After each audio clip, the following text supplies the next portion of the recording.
Discerning Hearts presents How to Pray, a practical guide to the spiritual life by David Torkington. Chapter 21, Food for Prayer.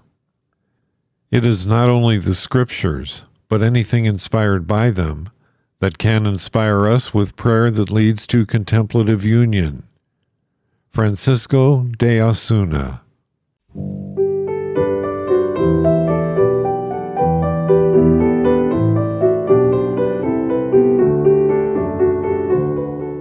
In order to use meditation most effectively, it is perhaps best to turn to the Gospels to begin with, most particularly the Gospel of St. John.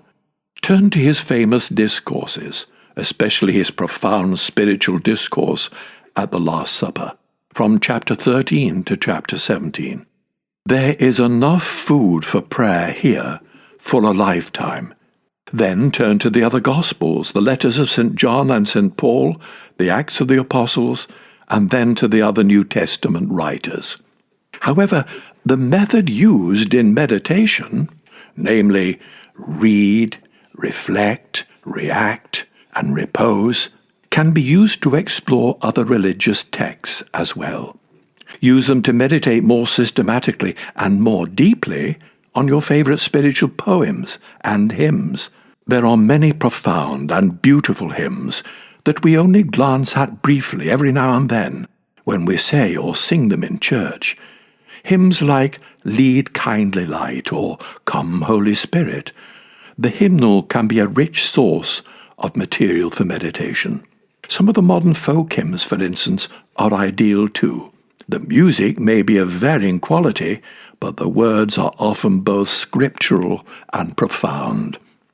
Meditate in the same way on some of the liturgical texts, like the great Eucharistic prayer, for instance. We rarely have time to penetrate their profundity when they are being read for us at Mass. One of the advantages of using these prayers in this way is that it helps to remind us that our prayer is continually molding us into Christ's own prayer. There are many other liturgical prayers and hymns that can be used for personal prayer in this way. The Gloria is a perfect example, and so are many other ancient poems, hymns, and sequences used throughout the liturgical season, helping to cite our personal prayer in the context of each successive liturgical season. Use the Psalms too, especially those that you feel speak to you in a special way and in your own particular needs. These were one of the main sources of spiritual nourishment for the Desert Fathers, as they were for Christ, who had been taught to use them by his mother Mary and St. Joseph. The use of liturgical texts in this way helps to build a bridge between public and personal prayer. Too often they are seen as two entirely different and separable departments of Christian prayer, when they should be seen and experienced as two indispensable ways of entering into the prayer of Christ and into his profound contemplation of the one who dwells in light inaccessible.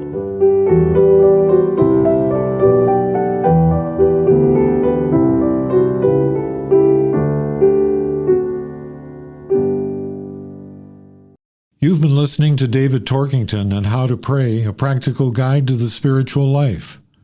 For more episodes in this series, visit discerninghearts.com, or you can find it in our free Discerning Hearts app or on many other streaming platforms.